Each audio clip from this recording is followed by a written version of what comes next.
Do we have Andy Egmont on though? No, we don't, do we? She's not. So, I would note, by the way, that the new building commissioner inspector roles have been filled. They're here, but they are digging right into their work. They really just started. So Yeah. I suspect that maybe your next meeting, that you'd have your liaison from that office at your meeting. I think you might want to check in with the mayor's office on the timeline. But they're here, so I think perhaps the next meeting would be the appropriate point if in fact that role will revert back to the building office as opposed to Right. the temporary role Andy had. So. Yeah, I know that just went through. So I was going to actually reach out to the mayor's office next week or so, just to see for the next meeting if we'll have someone. And also, I want to find out when the next CAM training is for whoever's going to be the next ADA coordinator. I'd like them to attend it if it's coming up at all soon. I don't know. I haven't checked with MOD yet, but I'm going to be reaching out to her about it anyway. So yeah, thank you. Yeah. But I don't think there's anything major that she needs to speak on anyway. So, Kristen, where are we at? So we have approval of previous meeting minutes, and forgive me, I was not in attendance for March, and I got Brian's fabulous minutes. Thank you, Brian. So I have not been able to kind of retrofit those into our notated minutes. And I think maybe we should table the vote on the minutes just so that I can get everything a little better organized with all of that. I motion we move to table the minutes till next month. Second. Okay. So do we take a roll call vote on that then? Yes, we Jenny? have to do roll call.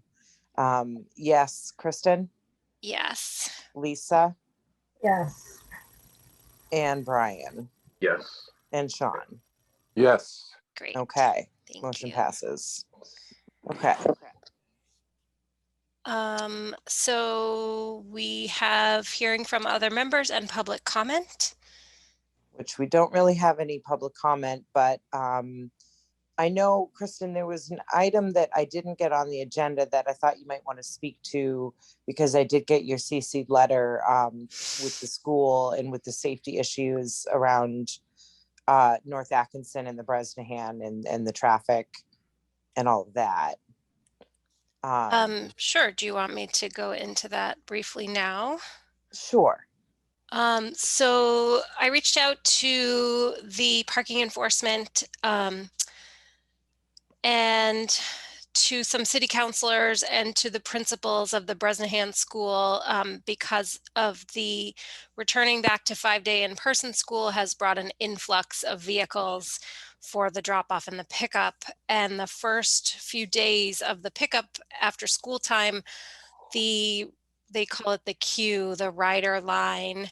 The cars were all the way down North Atkinson and spilled out onto High Street, almost to the senior center driveway entrance. Oh, wow. So it was, and attempting to exit North Atkinson and turn on or off, left or right off onto High Street was so dangerous because you couldn't see around the cars that were lined up on the side of the road. So they've since reached out. The parking enforcement is actually on site now every morning and every afternoon, although I don't think the mornings are as much of an issue because the cars aren't all there at exactly the same time in the mornings. Right.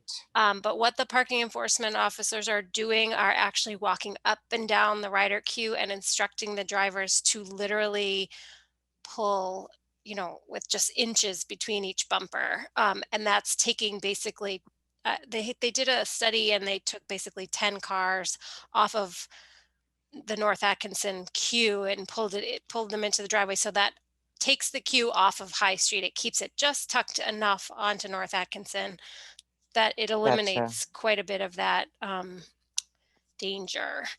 So they were very responsive. The parking enforcement officers have met with some defiance and some parents who are expressing concerns about being too close to that other car in front or having another car too close behind them. But for the most part, I think that's rare. The word is getting out there and the principals are doing a great job kind of sharing that info. So that is Great. just, I think there are fewer children riding the bus, and that's Agreed. what has Yeah. changed for the number of cars. Yeah, I think there's probably about half the amount of kids riding the bus that were normally riding the bus. Yeah, they counted, I guess they've counted the queue quite a few times, and the actual numbers of cars isn't significantly different over previous rider years, but for some reason it's just more of a buildup and an overflow. Right. Um, Okay. Well, I'm so glad they that are got addressing it. I'm glad that got acted on swiftly because that was a pretty dangerous situation. So I'm glad they're Yeah. trying to do something about it. Yeah, so Okay. they are on site, and I believe that that will pretty much be the same for the rest of the year, it seems, unless Good. all of a sudden the bus ridership kind of increases for the last 10 weeks of school or what have you. Right. Okay. Great. All right, then we can probably then jump to the agenda. So we have ADA coordinator update. We'll table that because Andy's not present. MOD webinar regarding outdoor seating, April 14th, and city parklet program. Yes. So because I know, Lisa, you're already signed up, correct? I am. Great. I just wanted to keep it on the agenda because it's coming up this month. And if anybody else wanted to attend, just go on the MOD website and look for their event, their webinar, their quarterly webinar. It's going to be pretty relevant, knowledge because it's all about outdoor seating. And I'm trying to get a counselor or two to sign on to that meeting as well so that they can be aware. But I want to make sure that we get good due diligent notes from this meeting. Lisa, will you take really good notes from this meeting? I will try. I don't type much anymore. Okay. I do talk to text because my left arm. So Okay. it could be a little hard. Jenny, what time is that meeting on the 14th? I can look it up. I want to say it might be like 11 or 12. Okay. It's earlier in the day. Okay. I likely have a conflict, so unfortunately will not. But I'll double check the time to see. If I can attend, I'll definitely take notes. Okay. Because I'm I would signed up. also guess that they might record it and circulate the recording after the fact, so I could always that's go a good back idea. in and capture notes Oh, that's a good afterwards. call. I'll try to find out if they're going to be providing that, a recording after the fact. It is something that you have to register for. So if you think you might be able to go, you're going to want to register. I'll double check that. Sure. Yeah. So I think I registered and I sent the email to Counselor Devlin and he was going to try, but I think he also sent the email to Counselor Tantar, who might try to go. I'm just hoping that they will because they're on the committee that's dealing with the parklets. And I just really wanted to have somebody else in the city listening in on that particular webinar. It's just going to be so relevant and it'd Jenny, be nice what if is a there was... parklet? Sorry for an ignorant question. That's okay. So a parklet is a outdoor dining space placed in lieu of a parking space. So the on-street parking space outside of a restaurant gets transformed into a 1 or 2 table dining area. There's a platform that they're installing so that it meets flush with the curb. And then that's their little dining area for their on-street dining. And they're called parklets. Okay. So the platforms sure are accessible because they are flush with the curbs, the Correct. curbing? Okay. I haven't been down there to see any of the ones they've put in yet. I've seen pictures. I don't know if there's any gaps or more than a 2-inch rise on anything. I haven't been able to to check with that. And I suppose that's something we'll just, Are there Andy- some in already, Jenny? I believe there are, yes. You know which restaurant? I know there's one out front, the Port Tavern, Okay. and I'm not sure where else. I've just seen pictures like loosely, like not with a caption of where they are. Do they get removed on a daily basis, or is that a permanent I don't- structure? I don't, The parklets are seasonal. Seasonal, Yeah, okay. the assumption I think is that, because it's stimulated because of the pandemic and, Right. federal funds are coming down to help with the various different things. The parkouts are basically a way to help the restaurants to have outdoor seating and spacing they need. So But they don't have to pack them up at 11 o'clock at night and put them away. no, that would not be Gotcha. realistic. Obviously, that would not be Right. realistic for them. Right. And so Okay. that's the whole goal, is to kind of do it as a seasonal thing. They'd obviously wrap it up at the end of the year. It wouldn't make sense to leave Nice. it plowing in the winter, but I'm sure there'll be some dialogue in the future, given what the pandemic has stimulated, about whether some of those spaces become more permanent parklets as opposed to only during the pandemic. Mhm. Great. I love the idea. The fact that they're flush with the sidewalk is wonderful. Yeah. Yeah, it's a Yeah. great thing in a lot of places, and I think it'd be a good one here as well. yeah. Related So- to that, Jenny, I attended, I don't remember which meeting it was. Parks Commission, maybe? Yes, Parks Commission. I attended a Parks Commission meeting in early March, mostly regarding the MAL, but Mhm. they did discuss Brown Square also because of the outdoor seating at Mission Oak, and basically how Okay. Brown Square, which was a grassy area, is mud, is complete dirt. And Right. so they were addressing some ideas and some brainstorms about that. So that sounds like maybe it would kind of tie into that sort of same theme. They were discussing whether it should be mulched, and of course I put my hand up and went like, no mulch, like mulch is not Right. accessible. And then they Yep. were talking about, solid surface, crushed granite and that sort of thing. So it sounds like Right. maybe along those same lines. So it's Well, great. that'll be interesting to follow too. Yeah, we should Yeah, definitely keep an eye on that. Crushed granite, I don't, gravel does not work for They me. seem to be, it's not gravel, it has a special word, Lisa, and I'm sorry I can't remember what it's called. Is it De- like pea stone or pap? no, it has a funny word. Deconstructed granite, maybe. But they seem to be very big fans of it. It's also the surface that is currently on part of the walking paths around the mall. So it's that sort of hard, solid, gravelly path. It's not gravel that you would get stuck in. It's but it's still not best case scenario, I think, but I think they were just exploring a whole bunch of other options. Okay. I think there it's was- better than gravel. Yeah, no, it wouldn't be Yeah. like pea stone or soft surface. Nothing that can shift. Well, that's good. That's good. So, yeah, I Okay. think that sounds interesting. Okay. So if nothing more with outdoor seating, the mailbox on Green Street Yep. update. So that has been replaced. They put it back. I used it the first day. It was very there was exciting. no notice. We didn't have any idea they were going to put it back. We didn't get any kind of reply to the letter.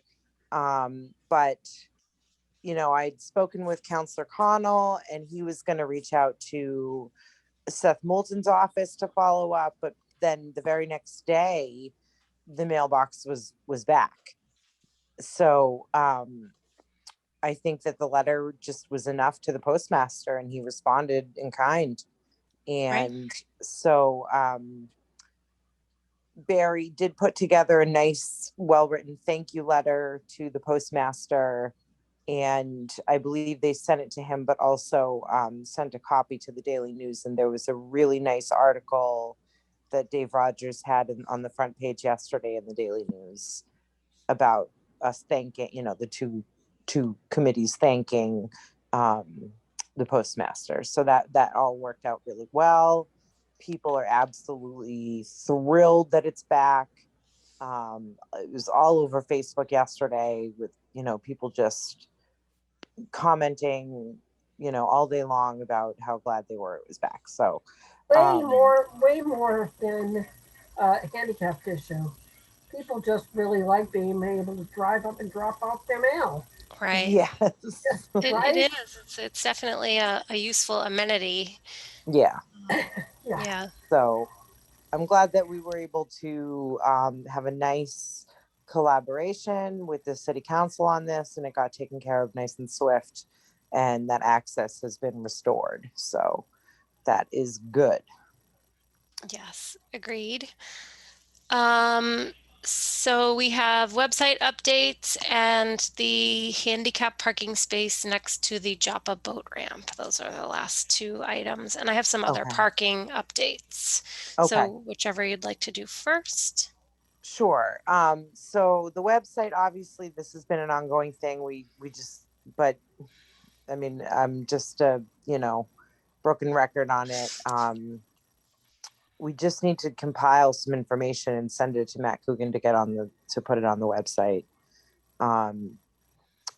But we don't have a full commission to even discuss help with it. So Subcommittee. I'm wondering if maybe we could consider like a subcommittee and be able to Zoom with Matt and just kind of go through changes live rather than typing things up and sending them over and whatnot. I'll send him an email and inquire about that as a possibility. And okay. if that's not an option, then we can come up with another plan. I think most of the information we have captured in our minutes and we have captured in other reports that we've created over the last couple of years, but Yeah. just a matter of getting it on there. I think the last time I checked and I had sent him an email and didn't hear back, the website had some members who are no longer members, and I don't think there were members that have been added yet. So I'm not sure Okay. if those changes were made. Okay. Well, we'll follow up with him, and I think that might be a good idea. Since everything is on Zoom, might make it Yeah. a little bit easier. Yeah. So okay, you can check in with him with that. And then the boat ramp, I spoke with Counselor Zeed to make sure that he was aware of the situation, and he is, and he's been in communication with John Morris, who is the homeowner there. And the sign was put back, and they plan on putting the cross hatching back soon. And I did express my concern to Counselor Z that I don't want this to get away from us with time, that it needs to be done, before that spot is abused anymore. And he agreed, and he's going to follow up and keep me posted on what's happening with that location. Jenny, I saw from the notes from last month, is that an easement that is like how I know? I think it might be. Okay. Yeah. Because it's city property, but that homeowner owns that particular area, or no, he doesn't own the parking space. He owns Right inside of next the to it. parking space. So he had to, in order to pave his driveway, had to take the lines out. Is that what the issue was? I believe it was something to that effect. Yeah. Okay. Yep. So it's on the radar, and the season is almost upon us for painting, right, Andy? They're in the midst of it. Yep. Yeah. So should be happening soon. I'd like to think. So yeah, I guess then that is all of the agenda. So as far as some follow-up to old business, I was able to speak with Richard Jones and get some information from him about some of our ongoing handicap parking violation questions. he, of course, is perfectly, he has all the information and he's willing to help us gather whatever it is that we need. One of my, I basically had 5 questions for him. The first being sort of the variation of violation amounts. I think we had talked about that a couple meetings ago, that some of them Yes. are 100, some of them are 50, some of them are 20, some of them are 105. He indicated that if it's over $100, then it's a late fee that is slapped on there. And some of those look like $5 or $15. So it must be the longer they go, the higher the late fee. If they were under $100, it's an abatement, either a full or partial abatement.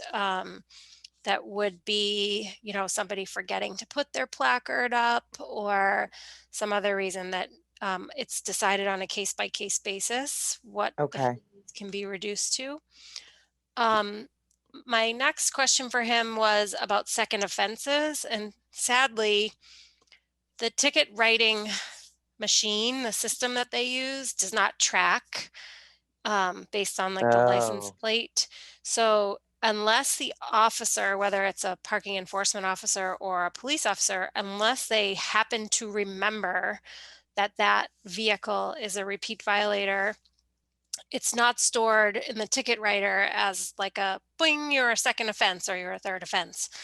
right. However, if someone were to appeal a ticket, upon an appeal, no matter what, that goes to a hearing, and parking clerk Jones and the parking department looks up the history automatically. So they would know in an appeal situation whether it were a second offense. And in that case, it would never be waived as a second offense. But But I that wonder, sounds like it's kind of a rare situation. and I also wonder if they find out it was a second offense, do they then raise the fine He after did it's already mention been that he written? does not recall that ever happening, so Right. that the fine has So, not changed. So that's kind of okay. a thing that I made a note for myself, to kind of get some other data from some other municipalities to see how Mm-hmm. they're handling this, and from the state, because the state must have some, feedback for this kind of thing. Yeah. Um, I did ask about unpaid tickets because the report that I get is the paid violations. And I said, Mm-hmm. how many tickets are actually written and just stay in unpaid land for forever? And he said it's not possible because the person would not be allowed to renew their license or renew their registration. Okay. Out of state license plate without state reciprocity. New Hampshire and Massachusetts have reciprocity, other states do not. So that would be the ones that sort of fall through the cracks. Okay. So he said they're all paid eventually, which I guess is good. I did ask about changing our reporting filters because right now the data that we get is the ticket violation number, the date that it was paid, that it is a handicap parking violation, and the amount. That's the only data that we get. And I explained that we would like to find out when the ticket was issued, not necessarily when it was paid, and that we would be interested in knowing the location of the violation just to track that data as the more problematic Mm-hmm. violation spots. And he agreed that that sounds like good information to know. He wasn't sure about how to change the reporting, but he said that he would look into it. And I also sent an email to the person who sends me the reports, the quarterly Okay. reports. So we'll have some more information about that.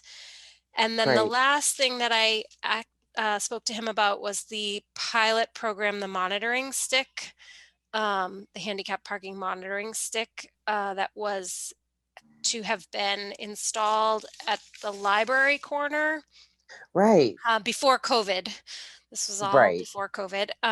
Apparently, the issue was that the city electrician was not able to run power to that location. So that monitoring stick was not installed. And Oh, then COVID happened and all of that. And now the person in the company that is offering these pilot programs has solar powered. So now it can be installed wherever it wants to be. And that actually they're going to install it in front of the post office, Oh, thinking that great. that is another more frequent violation, and it's also somewhat visible to City Hall to keep an eye on it. Now, he also mentioned that it's actually a stick. It's installed on the sidewalk. It's about 3 to 4 feet tall. And my first question was, don't you think someone's gonna like knock it over with a baseball bat or spray some black spray paint on it or something? And he was kind of like, well, I hope not. But that's on Right. the company who owns them, I guess, not on the city. Um, so it is a camera. It does record video. I don't know how much video. We don't know what kind of data will come from it, but it will be interesting to see. And then I guess from the pilot program, they'll decide if that's something that will be installed in other places. Okay, great. So I think once we can kind of firm up the reporting, what we can do is, I know Sean had mentioned maybe being able to work with me in subcommittee on sort of compiling some data and figuring out all the data that we have. Um, and then we can go forward with, making a sort of formal report of what our trouble spots are and the trends that we've seen over the past few years and the violations and the ticket amounts and that sort of thing. I think that would be great because I think then once we have that, I really strongly feel we should pursue raising the fine, Sure. especially finding out now that the second offense fine is moot It's because rarely, they, it seems like it's rarely issued. yeah. So I think that, we did this long enough ago that it is, we've seen that it's not enough. Um, it's people are still abusing just as much as they were. I'd like to look at that, the report and look at the numbers each year. Has there been any kind of steady decline or has it been pretty level?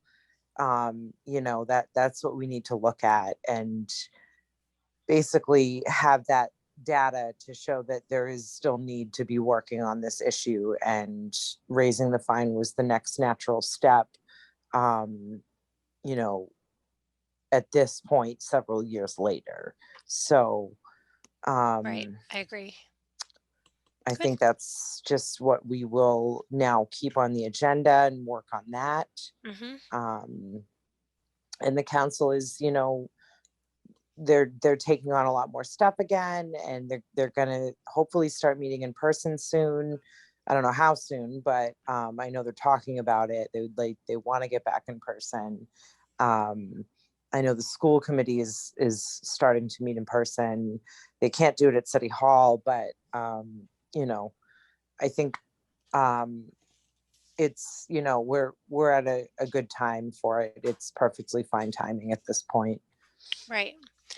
Um, I had two other thoughts that would be basic new business.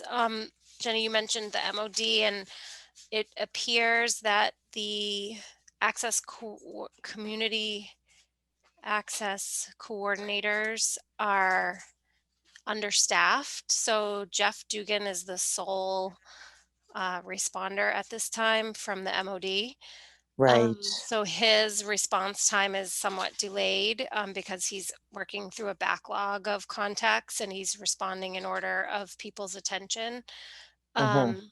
But through my work, I have stumbled upon a group called CODA, CODA, Okay. and it's the Commission on Disability, and I'm not sure what the A is. It was under debate if it was association or affiliation, or it's an organization of state commissions on disabilities in Massachusetts. So Huh. of course my ears perked up and I was like, I don't know about this. Do we know about this? I've never heard about this. And Yeah. their web information is somewhat outdated.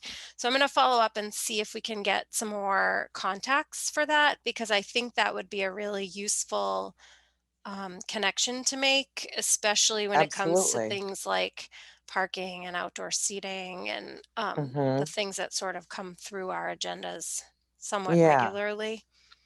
definitely. Okay. Yeah, I haven't heard of that either. Right. So, okay, So I will great. report back next month what I can Okay. uncover. And Rich, hi Rich. We did Hi, see Rich. Rich join us. I didn't know if, I hope we can hear Rich. I'm not sure, he's currently muted. Can you hear me? Oh, yes, yay. Yay. I didn't see anything about the vaccine efforts in the last round of notes, but I may have overlooked it, but I just wanted to make sure that you didn't have any updates or anything from a couple meetings ago.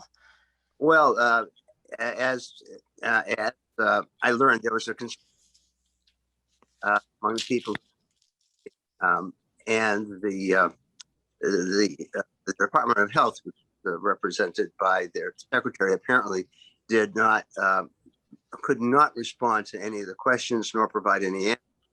Since that time, however, as we all know, the vaccine rollout has extended. So I think that problem is in the process of being remedied. Um, so Right. the meeting itself was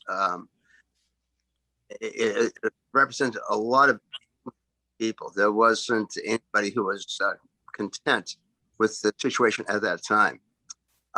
But I just want to segue to another thought I had about parking. You know, the parking is not rocket science. Parking tickets, I mean, if there's anything the police department is good at, it's parking tickets. There's no problem with that. They can pull a parking ticket on just about anybody. So, you know, I think despite the fact that you're going to put a lot of time into this, I think there are issues that go beyond assembling a lot of data, and they involve a culture, a mentality in the police department. And I think that's what needs to be addressed. As I said, this is not rocket science. Delivering parking. So to respond to that, just from my past couple of years interacting with Marshall Murray and with the parking enforcement, it appears that the majority of the parking tickets are not written by police officers. The majority of parking tickets are written by parking enforcement, which is a division of the parking clerk's office from City Hall. Police officers are certainly entitled to write parking tickets, and they will, and they can, and they do, but that's not the majority of them. I think, because I asked about that today, actually, I didn't mention that. Thank you for reminding me. I didn't have it in my notes. Because it used to be that the police had one system and the parking enforcement office had another, and the reporting didn't merge. That has now changed. They have the handheld devices. The parking enforcement uses the handheld devices that print the tickets. The police officers also have those devices, but they can also choose to use the paper carbon tickets and physically write a ticket. And if that happens, it still gets merged into the same system. It just has to be manually entered. And Parking Clerk Jones did mention that that is still a thing.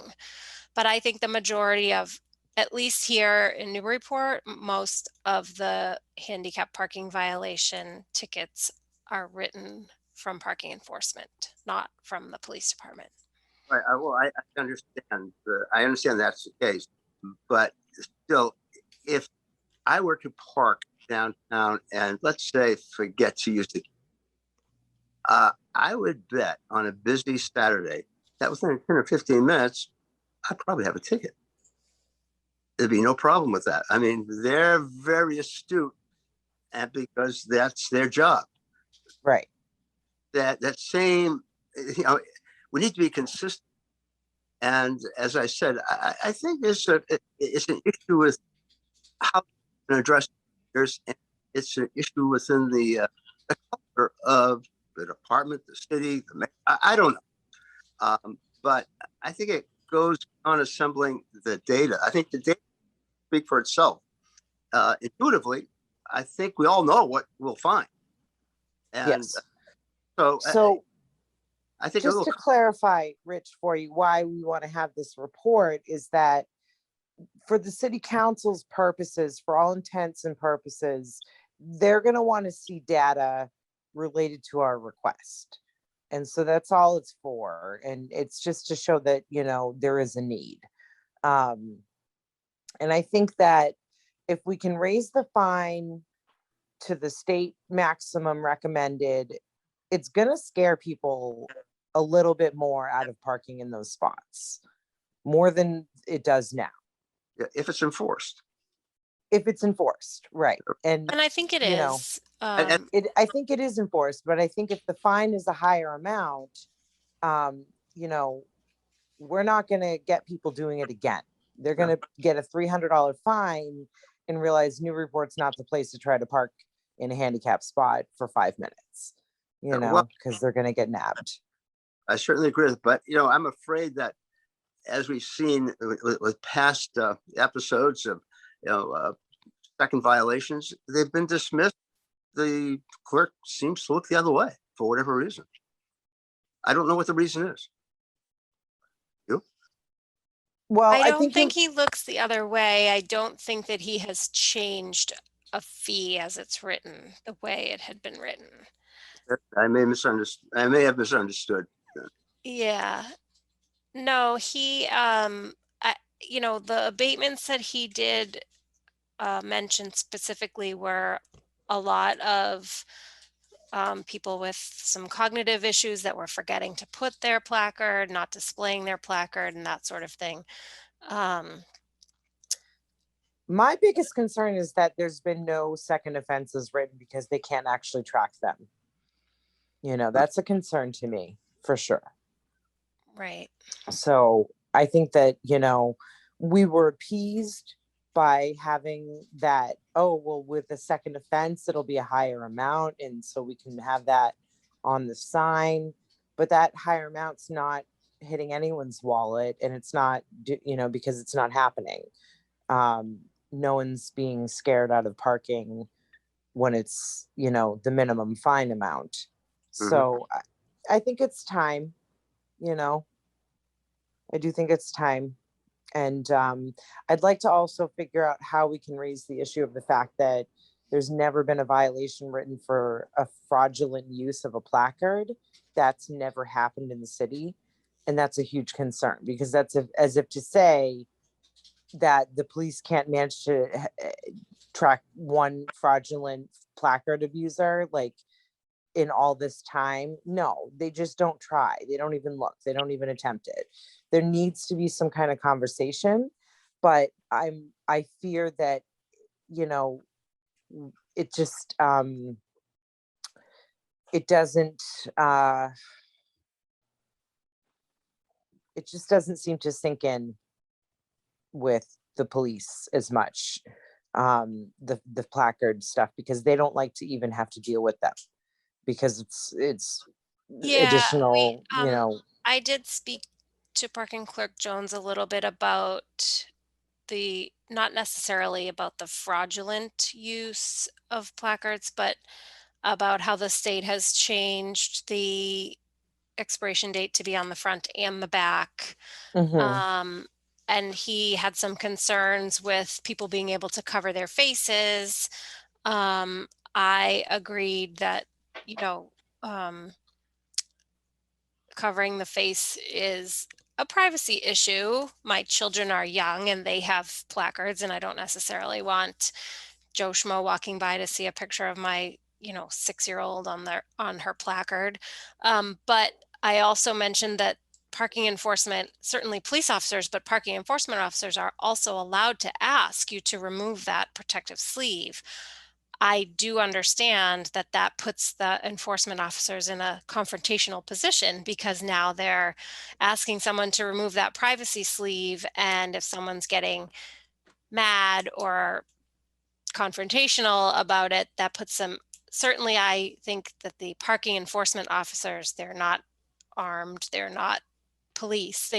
No. Puts them in an awkward position. A police officer is a different situation. So I just want to figure out what we can do to get the police to actually recognize that this is a an epidemic with abuse and that they're not doing anything to stop any of it. And they're the only ones that have the power to do it, really. And I think point, I totally agree with that. Yeah. So, I mean, that's something that if we could all brainstorm on that, how we could get through to Marshall Murray about this.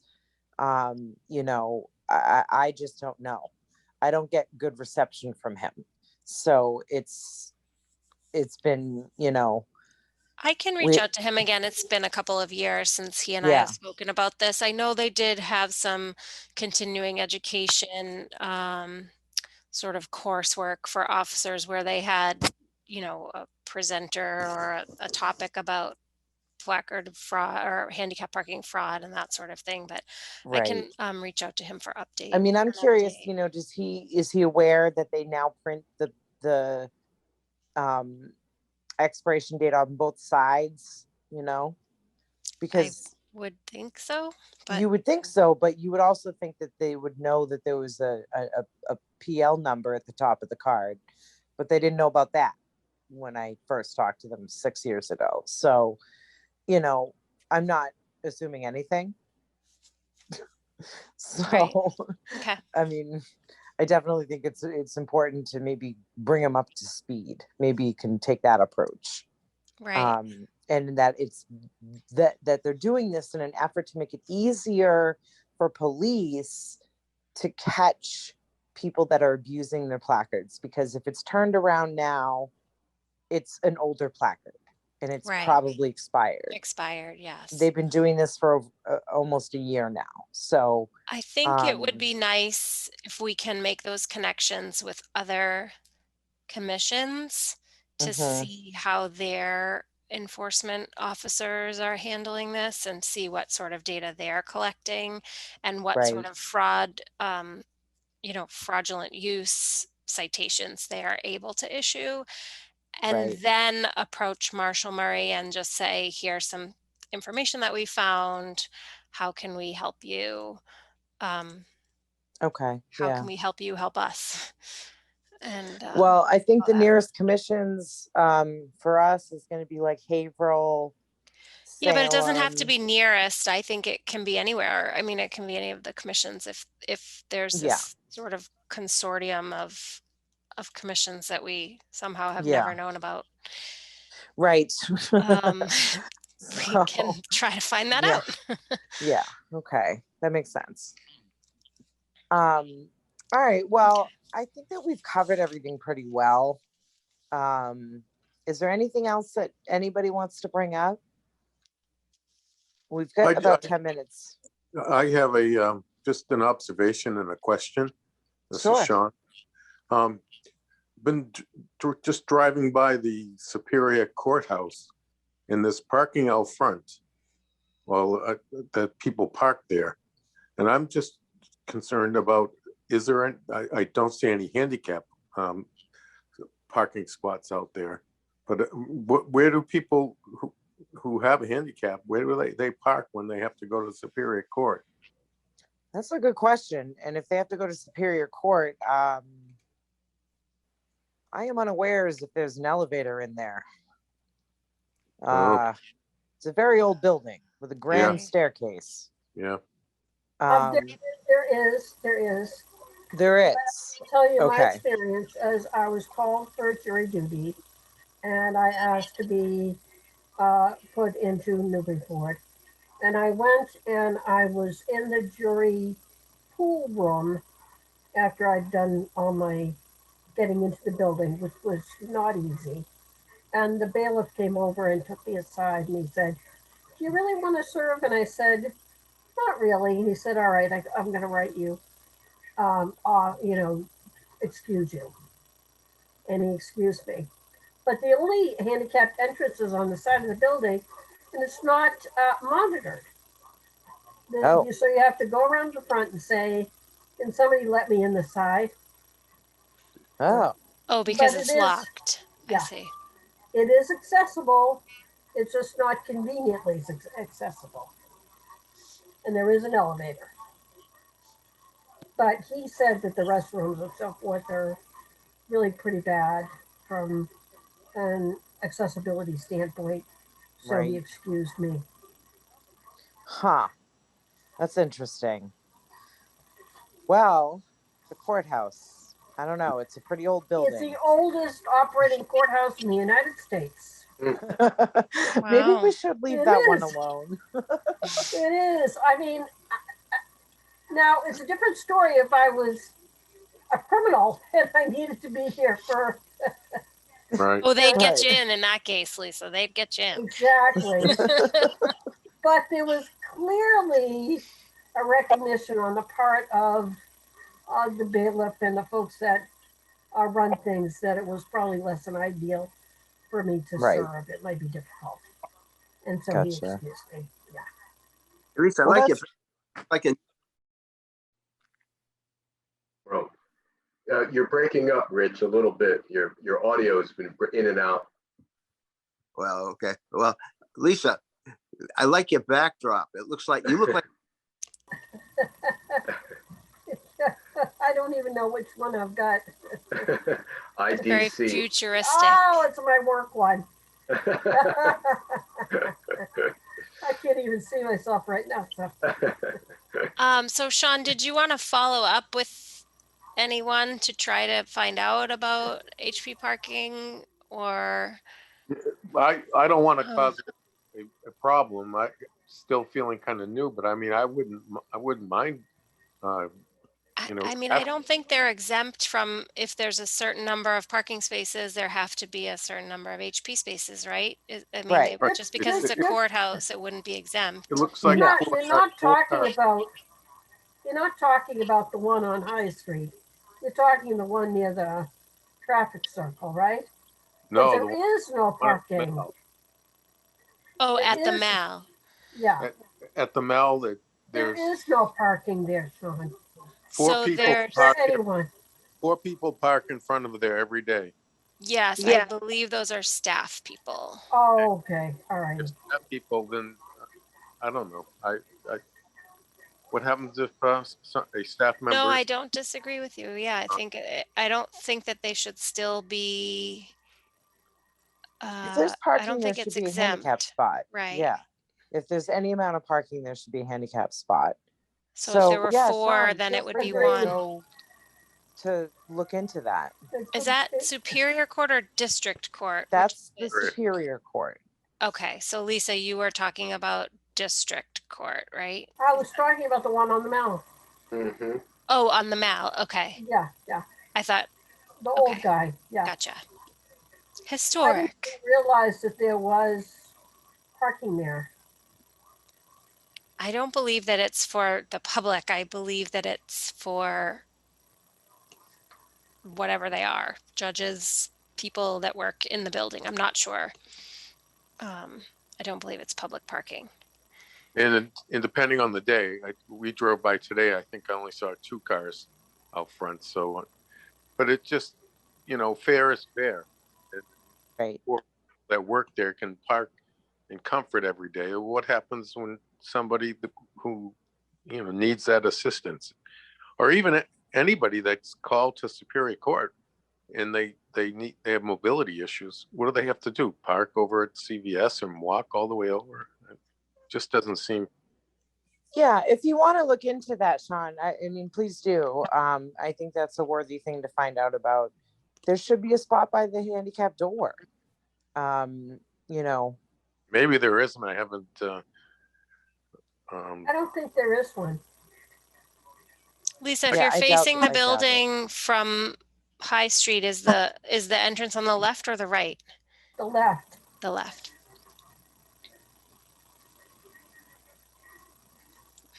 Okay.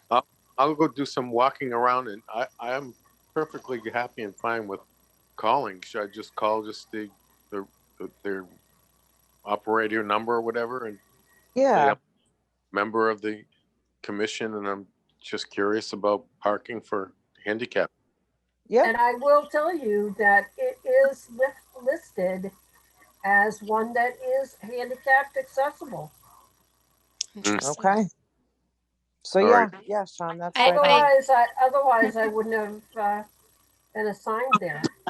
Right. I wonder Okay. about the restrooms though, too, that you mentioned and the sort of overall internal accessibility of the building. Right. Yeah. Hmm. I mean, at the very least, they shouldn't be listed as such if there's so many obstacles. Barriers, But right? yeah, so Sean, I think that's a great thing to pick up on. All right. I'll have some Okay. in a month. Sure.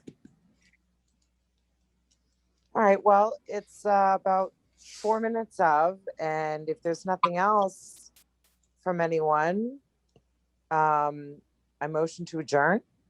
Hold on. It says that the next meeting is 5/14, but that's a Friday, I think. Oh, It should be 5/13, I think. it must mean I must have meant 13. Typo, right? 5/13. All right. Okay, sorry about that. Good Why did I catch. think it was the 11th. Not the 11th. May It is the 13th. 13th is the second Thursday. Okay, all right. I will make sure Actually, that that's. just Andy, are you still with us? Of course he is. He's running the meeting. I didn't know if he was busy.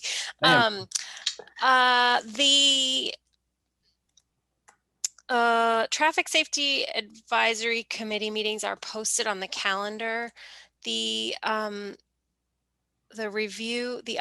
review meeting, and I'm drawing a blank as to what it's called. I'm sorry. Tech review. Those are not public meetings. Is that right?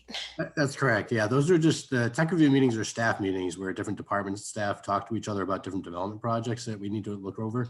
Okay, so we had talked Advocate- about potentially, just being available as like a resource for those if possible. So is there a way for us to be included? Jenny, do you get those emails? I get the emails. Okay. But I wonder right now. if it Sorry, might. Andy, what? She's our designated liaison. We defer Perfect. to you on who it should be. We obviously right now, because of Zoom, and even if we were physically in a room, end up showing plans on a screen. So I don't know how that works. What's best, but basically, if we have a representative, it's helpful to have feedback on anything that has to do with accessibility. Just like we're looking for feedback from the fire department about fire hydrants and driveway widths. So Great. Can Okay. we have Kristen, Andy, can you have Kristen included on that email blast? Because I can't ever see the actual plans or anything like that. Yeah, I And will. so I'm always a little bit in the dark on what's going on anyway. Sure. Yeah. And Kristen, just keep in mind, this is it'll be a Zoom webinar link in Perfect. the you get. And that it allows you to get into every meeting we have on a monthly basis, the same link every time, so Okay. Just keep that handy. That'd be great. Yes. Thank you. Okay. Perfect. All right, great. Then now if there's nothing else, since we're just about at time, I motion to adjourn. Second. Get a second? Okay, roll call. Kristen, Yes. Jenny. Sean, Yes. Brian, Yes. Lisa, Yes. Rich. We didn't hear you, Rich. We didn't hear. You can read lips. Rich says yes. Thumbs up. And I am a yes as well. So thank you all for coming, and I will see you all next month on the 13th.